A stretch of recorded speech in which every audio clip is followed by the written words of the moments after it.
آج ہم Pakistan stock exchange کے ایک ایسے دن کا جائزہ لے رہے ہیں جسے شاید آنے والے کئی مہینوں تک یاد رکھا جائے گا۔ جی بالکل۔ ایک طرف تو مرکزی بینک کا ایک ایسا فیصلہ تھا جس نے سب کو تمام تجزیہ نگاروں کو چونکا دیا، اور دوسری طرف مارکیٹ ایک ایسی تاریخی بلندی پر بند ہوئی۔ یہ ایک ایسی بلندی جس کا کوئی تصور بھی نہیں کر رہا تھا۔ بالکل، تو آج کا مقصد یہی ہے کہ ان ذرائع کا گہرائی سے جائزہ لیا جائے جو اس دن کی پوری تصویر پیش کرتے ہیں۔ اور آج ہمارے سامنے جو نوٹس اور تجزیے موجود ہیں وہ اسی دن کی کہانی بیان کرتے ہیں۔ ہمارا مقصد صرف یہ بتانا نہیں کہ کیا ہوا، بلکہ یہ سمجھنا ہے کہ اس کے پیچھے کیا تھا۔ صحیح۔ ہم شرح سود میں اس غیر متوقع کمی کی گہرائی میں جائیں گے، دیکھیں گے کہ مارکیٹ نے اس پر اتنا شدید رد عمل کیوں دیا، اور پھر ان خاص سٹاکس اور خبروں پر بات کریں گے جو اس دن کی اصل کہانی تھے۔ تو آئیے سیدھا اس سب سے بڑی خبر سے شروع کرتے ہیں جس نے مارکیٹ میں جیسے ایک بھونچال پیدا کر دیا۔ جی، مرکزی بینک نے شرح سود میں 50 بیسس پوائنٹس کی کمی کر دی۔ یہ تو تقریباً تمام پیشن گوئیوں کے بالکل برعکس تھا، ہے نا؟ بالکل برعکس، اور یہاں غیر متوقع ہونا ہی سب سے اہم نکتہ ہے۔ دیکھیں، مارکیٹ اکثر خبر کو پہلے ہی ہضم کر چکی ہوتی ہے، صحیح۔ لیکن یہ فیصلہ ایک مکمل سرپرائز تھا، اور یہ سرپرائز اس لیے بڑا تھا کیونکہ پچھلے تمام اشارے، خاص طور پر مہنگائی کے اعداد و شمار، اس طرف اشارہ کر رہے تھے کہ بینک شاید ابھی انتظار کرے گا۔ اچھا۔ اس فیصلے سے لگتا ہے کہ مرکزی بینک اس وقت معاشی ترقی کو مہنگائی پر قابو پانے سے زیادہ فوقیت دے رہا ہے، جو کہ ایک بہت بڑی پالیسی شفٹ کا اشارہ ہے۔ اور اس پالیسی شفٹ کا اثر ہمیں اعداد و شمار میں فوری طور پر نظر آیا۔ انڈیکس نے 70,741 پوائنٹس کی ایک نئی آل ٹائم ہائی کلوزنگ دی، اور دن کے دوران تو 1,71,000 کی نفسیاتی حد کو بھی عبور کرنے کی کوشش کی۔ جی، اور یہ صرف اعداد و شمار نہیں ہے، یہ مارکیٹ کے اعتماد کا ایک زبردست اظہار ہے۔ بالکل، لیکن جب ہم ان ذرائع کو مزید گہرائی سے دیکھتی ہیں تو پتہ چلتا ہے کہ یہ تیزی صرف چند بڑے ناموں کی وجہ سے نہیں تھی۔ آپ نے صحیح کہا، مجموعی طور پر 486 کمپنیوں کے شیئرز میں کاروبار ہوا، جن میں سے 339 کی قیمتیں بڑھیں اور صرف 202 کی کم ہوئی۔ تو اس کا مطلب یہ ہوا کہ تیزی صرف چند ایک سٹاکس تک محدود نہیں تھی، بلکہ مارکیٹ میں ہر طرف خریداری کا رجحان تھا۔ درست۔ اور جو چیز اس کہانی کو اور بھی دلچسپ بناتی ہے وہ ہے تجارتی حجم، یعنی والیوم۔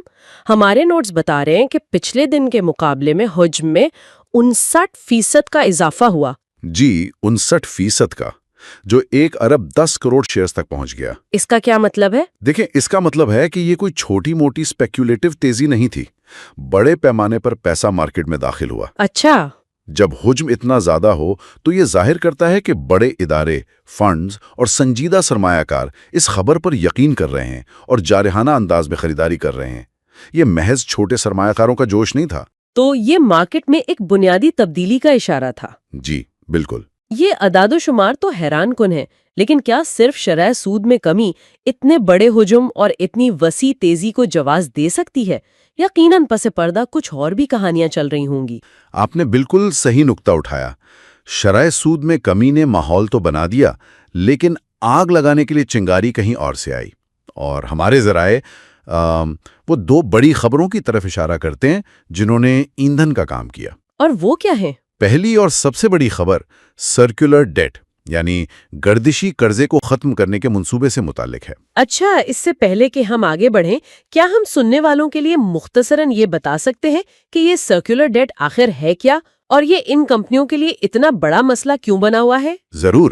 دیکھیے، آسان لفظوں میں سرکولر ڈیٹ توانائی کے شعبے میں ایک ایسا چکر ہے جہاں ایک کمپنی دوسری کو ادائیگی نہیں کر پاتی کیونکہ اسے خود کسی اور سے پیسے نہیں ملے۔ ٹھیک۔ مثال کے طور پر بجلی تقسیم کرنے والی کمپنیاں صارفین سے بل وصول نہیں کر پاتی تو وہ پاور پلانٹس کو ادائیگی نہیں کرتی، اور پھر پاور پلانٹس آگے فیول کمپنیوں کو ادائیگی نہیں کر پاتے۔ بالکل، power plants P S O, O G D C L اور پی پی ایل جیسی کمپنیوں کو ادائیگی نہیں کر پاتے، اور پھر یہ کمپنیاں حکومت کو اپنے ٹیکس اور ڈیویڈنڈ نہیں دے پاتی۔ یہ ایک نہ ختم ہونے والا قرض کا سلسلہ ہے جو پورے توانائی کے شعبے کے کیش فلو کو تباہ کر دیتا ہے۔ جی، اور ان کمپنیوں کو مفلوج کر دیتا ہے۔ شکریہ.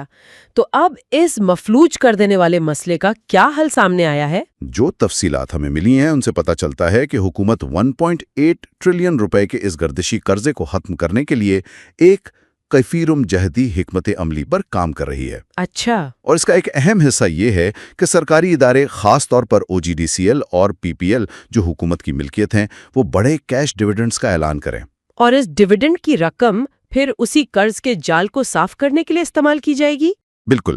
یہ تجویز دوبارہ IMF کو بھیجی گئی ہے اور اس خبر نے خاص طور پر توانائی کے شعبے کے سٹاکس میں جان ڈال دی. اچھا، تو ایک طرف مرکزی بینک پیسے سستے کر رہا ہے اور دوسری طرف حکومت ان کمپنیوں کو ان کے پرانے پھنسے ہوئے پیسے دلوانے کی کوشش کر رہی ہے.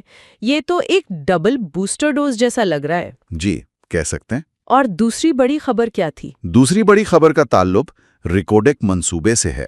پاکستان انٹرنیشنل بلک ٹرمینل یعنی PIBT. PIBT جی. اس نے ریکوڈک سے نکلنے والے تانبے یعنی کاپر کی تمام کارگو کو ہینڈل کرنے کا معاہدہ حاصل کر لیا ہے. اوہ، یہ تو بہت بڑی خبر ہے. یہ PIBT کے لیے ایک گیم چینجر قسم کی ڈیل ہے کیونکہ ریکوڈک ایک دہائیوں پر محیط منصوبہ ہے اور اس سے کمپنی کو ایک طویل مدتی اور مستحکم آمدنی کا ذریعہ مل گیا ہے. تو اب تصویر واضح ہو رہی ہے. ایک طرف مائکرو لیول پر شرح سود میں کمی کا سرپرائز اور دوسری طرف دو بڑی ٹھوس خبریں. جی. آئیے اب ان 6 سٹاکس پر نظر ڈالتے ہیں جو ان ذرائع کے مطابق اس دن سب سے زیادہ نمایاں رہے. بالکل. اس لسٹ میں سب سے اوپر ہے پاکستان پیٹرولیم یعنی PPL. ظاہر ہے سرکولر ڈیٹ والی خبر کا اس پر سب سے زیادہ مثبت اثر ہوا ہوگا. یقیناً اس نے 224 روپے کی ایک اہم مزاحمتی سطح کو توڑا اور 228.98 روپے پر بند ہوا. تجزیہ نگار اب اس کے لیے 250 سے 260 روپے کی سطح کو اگلا ہدف مان رہے ہیں. PPL کی بات تو سمجھ آتی ہے، لیکن ہماری فہرست میں دوسرا نام AGR ایٹو انڈسٹریز کا ہے. اس میں اتنی تیزی کی کیا وجہ تھی؟ یہ ایک بہترین سوال ہے. AGR ایٹو کے معاملے میں کوئی بڑی خبر تو سامنے نہیں آئی، لیکن اس نے 157 روپے کی سطح پر ایک زبردست تکنیکی بریک آؤٹ دیا. بریک آؤٹ کا کیا مطلب ہے یہاں پر؟ اس کا مطلب یہ ہے کہ سٹاک ایک طویل عرصے سے ایک خاص قیمت کی حد سے اوپر جانے کی کوشش کر رہا تھا اور آخرکار بھاری والیوم کے ساتھ اس رکاوٹ کو توڑنے میں کامیاب ہو گیا. اچھا. یہ 168.81 روپے پر بند ہوا اور اب تکنیکی ماہرین اس کی اگلی ممکنہ سطح 192 سے 199 روپے کے درمیان دیکھ رہے ہیں. اور تیسرا نام نشاط ملز کا ہے جو ٹیکسٹائل سیکٹر کا ایک بڑا نام ہے. اس نے تو اپنا پچھلا ریکارڈ ہی توڑ دیا. جی ہاں، نشاط ملز نے 190 روپے کی اپنی پچھلی آل ٹائم ہائی کلوزنگ کو توڑا اور 194.63 روپے پر بند ہو کر ایک نئی انچارٹڈ ٹیریٹری میں داخل ہو گیا. انچارٹڈ ٹیریٹری کا کیا مطلب ہے؟ یہ اکثر سننے میں آتا ہے. اس کا مطلب یہ ہے کہ سٹاک اب اس قیمت پر ہے جہاں یہ تاریخ میں پہلے کبھی نہیں پہنچا. تو اب اس کے اوپر کوئی پرانی نفسیاتی رکاوٹ نہیں ہے. مطلب بیچنے والوں کا کوئی پرانا گروپ نہیں بیٹھا جو کہے کہ شکر ہے میری قیمت واپس آ گئی، اب میں بیچ کر نکلوں. بالکل. راستہ ایک طرح سے صاف ہے. اب اس کی اگلی منزل کا تعین صرف اندازوں اور تخمینوں کی بنیاد پر کیا جا سکتا ہے.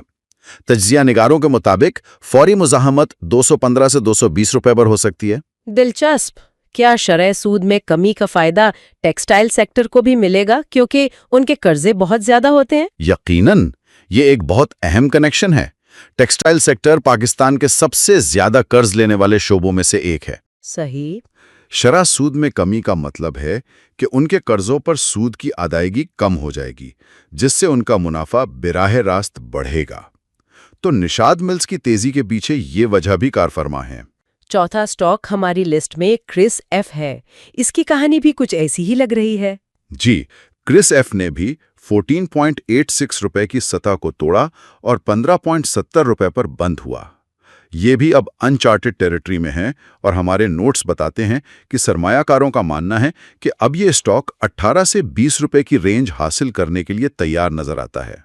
پانچواں نام او بوائے تھوڑا پراسرار ہے. ذرائع کے مطابق اس میں کوئی بریک آؤٹ تو نہیں ہوا، لیکن کچھ غیر معمولی سرگرمی ضرور دیکھی جا رہی ہے. بالکل. ذرائع نے اس کے لیے کافی مشتبہ قسم کی سرگرمی کا لفظ استعمال کیا ہے. اس کا کیا مطلب ہو سکتا ہے؟ اس کا مطلب ہے کہ اسٹاک کی قیمت میں شاید اتنی بڑی حرکت نہ ہو، لیکن اس میں ہونے والے کاروبار کا ہجوم یا جس طرح سے شیئرز کی خرید و فروخت ہو رہی ہے وہ معمول کے مطابق نہیں ہے۔ اچھا، یہ اکثر اس بات کا اشارہ ہوتا ہے کہ کوئی بڑی خبر آنے والی ہے یا کوئی بڑا کھلاڑی اس میں پوزیشن لے رہا ہے۔